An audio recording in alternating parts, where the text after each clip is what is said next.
Hey guys, welcome to my first official project on YouTube. If you're watching this right now, hopefully you'll become my first subscribers and join me on my crazy 3D journey. So after spending 14 hours and tons of try and error, I managed to produce these two renders. Note that these renders are just raw renders, they are not finals.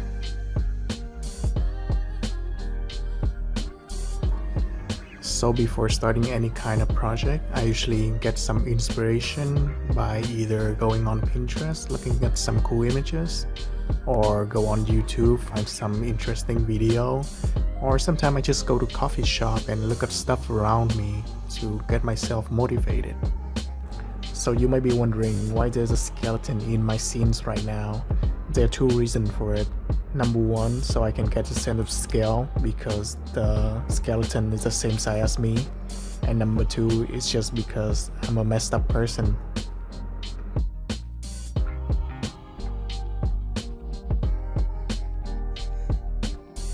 Also, I just added a little bit of imperfection onto the table that he's standing on, so it's created a little bit more realism because there's no such thing as perfectly even surface in real life.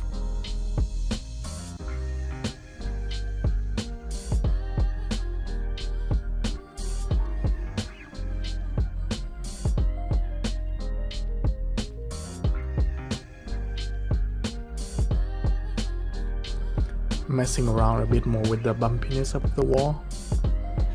I keep messing around with the lighting because I like to work on everything simultaneously.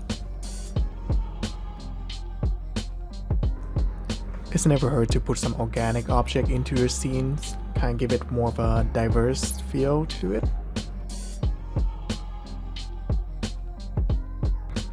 At this stage, I started to add a couple more objects in to complement the subjects, which is the robot guys that we have there.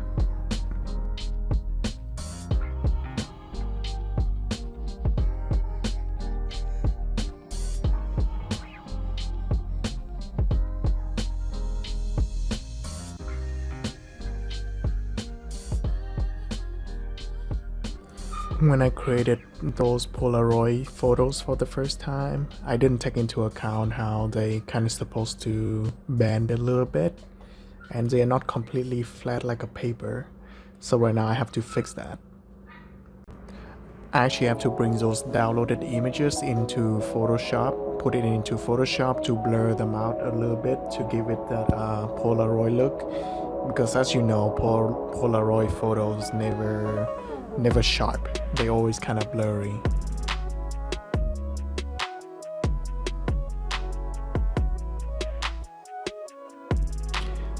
I actually like these picture frames because it's abstract art on it.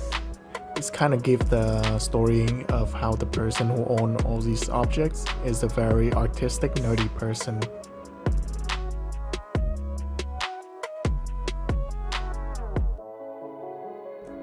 This is where I'm about to make the biggest mistake, where I was thinking to change it into a different plant, and I just have to redone the whole shader building process for the new plant and just waste way too much time on it.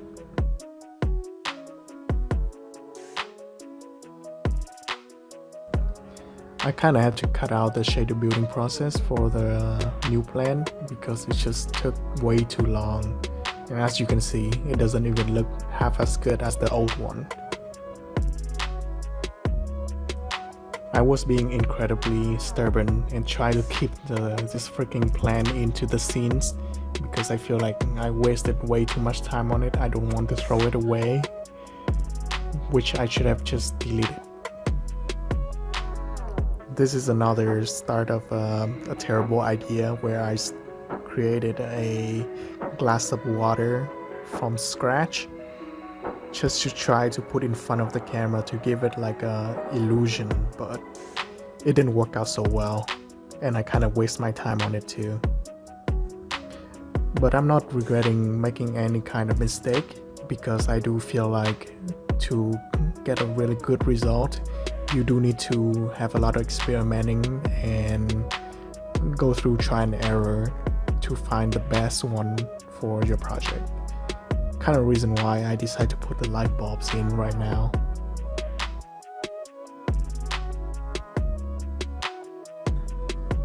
At this point I was thinking in my head, wow, the light bulb's actually kind of cool. It's kind of give it a huge contrast on the scenes. And also kind of added a rim light behind the robot to kind of make him stand out more. Yeah, so never stop experimenting.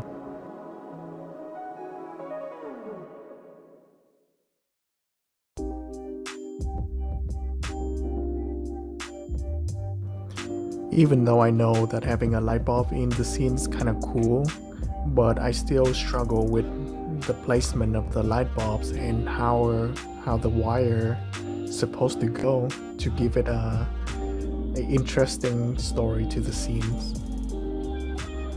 We kind of putting in a story that the guy who owned all these objects is the very artistic person, because he have all these cool abstract art, the camera, the Polaroid photos, but I also want to make him kind of a messy person too. So I put the wire over the robot's leg. I actually have to spend a long time on the placement of the wire because I encounter a bug which I didn't know how to solve. Kind of have to pause the recording to go on YouTube and Google's, but there's no solution on it, so I kind of have to solve it by myself. And I actually figured it out. I feel pretty good about it.